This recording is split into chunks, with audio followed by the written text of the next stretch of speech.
What are we looking at here? I forgot to show these photos while Ryan was talking, so I figured I'd show them right now.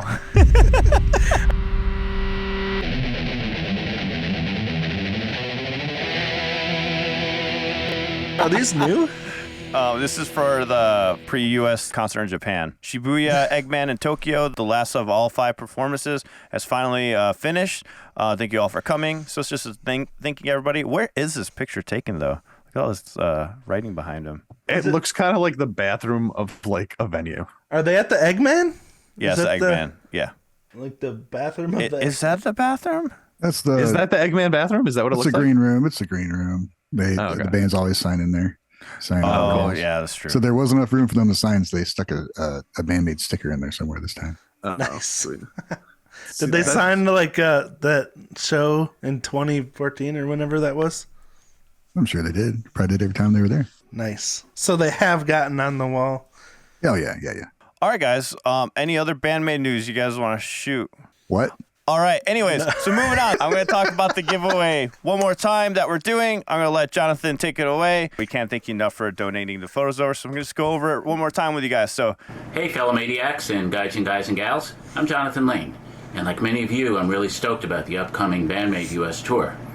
In honor of the tour, and as a way of saying thank you to Alan, Ryan, Wave, and Champ for everything they do, I'm offering up the 16 by 20 canvas print of a photo I shot in 2019 of Konami shredding away on the stage of the Gramercy Theater in New York City.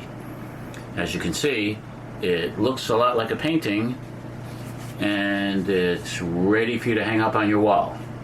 If you would like to toss your tiny hat in the ring and have a shot at owning this, Alan has the details. So I'm going to go over those details one more time, and I want to respond to Jim here. He has a reason why he doesn't like BAND-MAID maybe as much as other music. He has a little bit for us. So I'll read that in a second. But first about the memberships.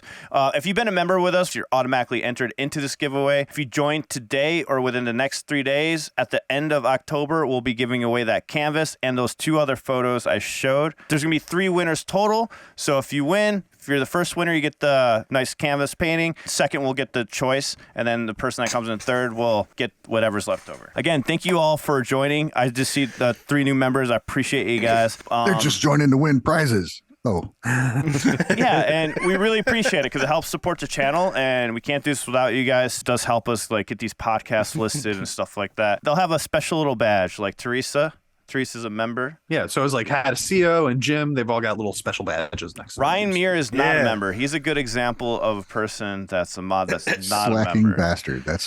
Don't be like me. So I want to give a shout out to Hijinks for just joining, Danes and Scott Miller. Thank you guys so much for joining. We really appreciate it. Like I said, I can't thank you enough, guys. And anyways, I want to talk about one of our members' comments because Champ said he likes to hear the reason why they don't like BAND-MAID as much. Now, you guys all know with me, I'm a BAND-MAID fan, but I do like other bands more than BAND-MAID. Like I'm just a bigger fan of Maximum Hormone, Baby Metal. That's more my style. But Jim says it's not that I don't like them, but I am not a huge fan of Psyche's voice, and I really think the maid costumes are kind of weird, a distraction from the music. I like other bands more.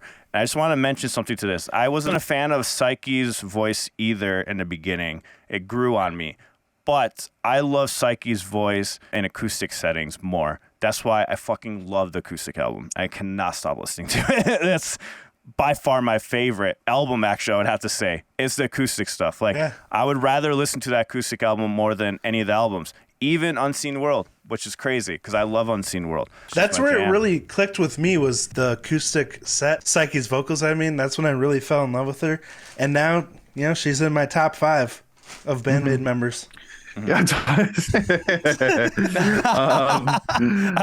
me a second for that, but that was good. I like that. You got there, man. You got there. That's all that matters. I like Jim's comment though, because I feel like it's the most it's such a reasonable argument against. Like, I just don't really like the sound of the vocalist. So, all right, we all like different sounds. You know what I mean? Like, I like the sound of her vocals, but I'm sure there are singers out there that, you know, like Justin Bieber is the fucking one of the most popular singers out there. I hate the sound of Justin Bieber's voice. You know what I mean? So, but like, but people would want to gut me for saying that if I went over to like the Justin Bieber forum. Right. You know How can you not? It's the best thing in the world. Exactly. So it's like, you know, when he says that her voice isn't his favorite, I'm just like, okay, like there's nothing you could do about that. You know, I totally understand it. It's not your favorite sound. Yeah. Cool. The maid outfit thing, I you know, like I could see why people originally might not be that into it, but I think that's the type of thing that, like, for me personally, I can just kind of like push to the back of my head. It doesn't really mean anything for me one way or another. You know, like if they wore the outfits or if they didn't, I don't think it's like our thumbnails. It's like I think Billie Eilish dresses like horribly, but her music's pretty fucking cool. So I'm not going to not listen to it because she dresses like she shopped at a big and tall store. Like a really expensive big and tall store. You know what I mean? It doesn't change the fact that she's an amazing singer. See, if you like her voice. Yeah. I don't think I know any Billie Eilish. I know that one song, "The Bad Guy." That one. Yeah, that's not. There's like no other. Her ones like music's it. really cool. But Like back she has to, a lot of jazzy influence. Anyway, yeah, but back to BAND-MAID, when they came out with that acoustic one, I was like, oh my God, I love Psyche's vocals. And that was the album for me that really made me love her vocals and appreciate them the most. And Miku's vocals, even more than I already did, because I've already been a fan of Miku's vocals. So those two tracks off of there are fucking amazing. This happened to me when I was listening to Honkai this week, and I realized Miku and Psyche have really hit their stride on Unseen World of sharing vocals. Yeah. And like both being the lead vocalists together. I love it. The lead vocalist is both of their voices when they sing at the same time. You know, like not separately. Yeah. Like I just feel like the BAND-MAID vocal sound is them like layering on top of each other. Dark and light together. It creates a different sound, like a different sound than I'm really used to in most bands in general, just because there's not really that. There are bands obviously that have multiple singers or whatever, but not as many that I know that feel so fully connected at the same time, like so consistently being utilized together at the same moment as those two are now. And I love that, man. It's such a cool, unique thing. You know, his other amazing album is the Unseen World instrumental, because that fucking holds up as an instrumental on its own. I was listening to that on stream, like, this is like one of the best instrumental albums ever. Like, it is. And it wasn't even supposed to be. It's fucking crazy. Yeah, I know. So like, I don't even need vocals for Unseen World, to be honest. Like, it is just good with just instrumentation. Like, if they have more music like Unseen World, and we get instrumentals for all those songs, I'm all for it, because I fucking love it. Nemophilia's put out instrumental versions of most of their songs. I mean, most of the well-known ones. I don't know if you've heard those. No. And they're good. They're very good, but you can tell there's a difference as far as what was, you know, like there was a song based around to feature vocals, you know, but it's still, I still like listening to it, but it's not like BAND-MAIDs where you can take the vocals out and it's like, wow. Yeah. Cool. Those are straight up They made an amazing instrumental first and then added the vocals. And that might be why they're my favorite band, because that's the same approach Muse has always taken.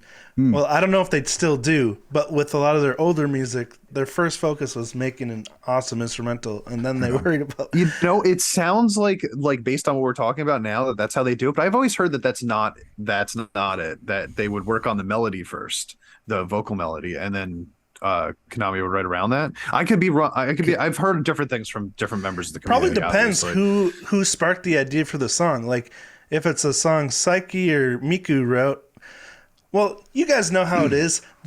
Everything all comes together in chaos to create a song. Yeah, there's a general thing, but the more I learn about it, the more we realize that, yes, Konami she has the seed of the song, and she usually has vocal melodies in mind, but that's all subject to change depending on what works better. There's no egos in this band. That's why it's so fucking great. Unseen World sounds like it started off with instrumentation first, and some of the older albums sound like it might have started with melodies first. If I'm listening if I don't know anything about the band, I would make the assumption that they came up with all the instrumental stuff first and then did vocals. And then on their older stuff like World Domination or like Puzzle, that I would believe melody came first, and then they built around it and still made it complex. Is what I would guess if I heard it, like just from listening to it. So maybe Champ is right? Like maybe some stuff were like really. I'm sure it's different every time, Different right? every Like it's time. probably different every time that they write a But song. How they actually approach it. Wasn't Unseen World, they were isolated a little bit more though, so maybe that's why it was more focused instrumentation since they're isolated a lot during the pandemic. I also they were isolated agree. for Unseen World. No, were they? I'm asking, like, weren't they or something like that? Or Yeah, that's when they changed the whole writing process from working together in the studio to working at home and sending files. I keep forgetting that came out in 2021. Yeah, man. It's already been a while. It feels like yesterday. Like I feel like Unseen World just came out like 6 months ago for some reason. I don't know why. Oh, I thought it was 2020 for some reason. Like I was a year late because they put out so much since then. Yeah, it's crazy. We figured out they have had over 50 releases since the last time they played a real live show for in person. Yeah, man. How? They work hard. They're hard workers. And how are they making new intros for like Freedom and stuff while also making new music? It's Actually, crazy. they're just jamming at rehearsal. Fucking, we'll do this, but they remember what they did. Yeah, that's probably it. Sorry to interrupt, Champ. They probably do it every time. Like every time they're about to play like one of those songs, they probably just like come up with a new intro while they're Sound playing, checking. like practicing. Yeah. And Let's do that before this song. Yeah, let's do that one. That one's good. So there's a couple of comments in the chat that I want to address. What do you guys think about Asami's vocals? Because that was popping up a lot while we are talking about Psyche's vocals. Operatic. That a lot of people are on the like. Some people really like it. Some people don't. What do you guys think? Do you guys really like Asami's vocals? Love Bites, right? Love Bites, yeah. At certain times, I really like it. Like during a live show when I can see her singing, and because I've been there's video history of me not liking it and then going, wow, I just become a fan because of what she did is so amazing at a certain point. So it's not one of my favorite vocals, but at times she can be like pretty amazing, which is what she does. And I know usually what people talk about is she's singing in English. It doesn't sound good, whatever. I don't know. Didn't you say you like her vocals in a different band better? No, that was Fuki. Oh, sorry. Okay. Yeah. I think what kind of, I guess it influenced my thoughts on her was seeing Asami and, was it Miyako? They were doing an online, like a stream. And there was, she's speaking English because she's studied it and speaks English.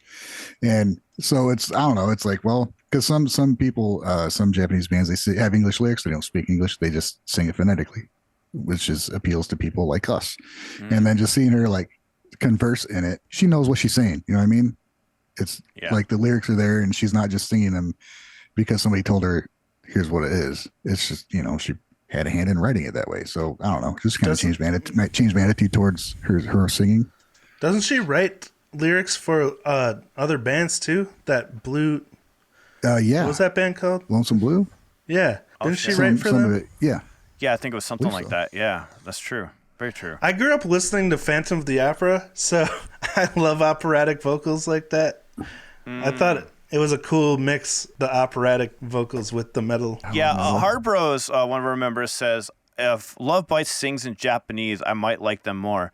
What do you guys think? Would you like them more if they sung in Japanese? Or I never even noticed that they weren't singing in Japanese. Depends what she's. I probably like it maybe more. I don't know. I don't think it literally means like nothing to me. I like the sound of her voice. I think it sounds good. Power metal is not necessarily my favorite style of music, so I even like her voice more when Love Bites sort of goes into more like thrashy sound or whatever. Yeah. And I think it sounds cool having that operatic tone over the thrashy metal that they do. When it's just the power metal sound and her doing like power metal vocals, I like it, but it's not my favorite. But when they kind of adjust the genres, I think that she sounds really, really good that way. Overall, she's a great singer, though. I don't want to downplay how good she actually is at singing because she's amazing at it. Yeah, I've mentioned that I would like to hear some vocals in Japanese just to hear how because it would be different. I mean, there's different inflections and ways to show emotion, but they have one song they put out in Japanese. I haven't heard it yet, actually. I want to. Wow, it's kind of blowing my mind that I'm finding out right now that they only sing in English. For more Gaijin goodies like you just saw, be sure to subscribe to the Gaijin Guys podcast and turn on all notifications to be part of the live stream every Sunday. You can also find us wherever you listen to podcasts, Spotify, iTunes, etc. You can find even more exclusive content and reactions on our Patreon, patreon.com/Gaijin Guys. I'll see you there. Adios.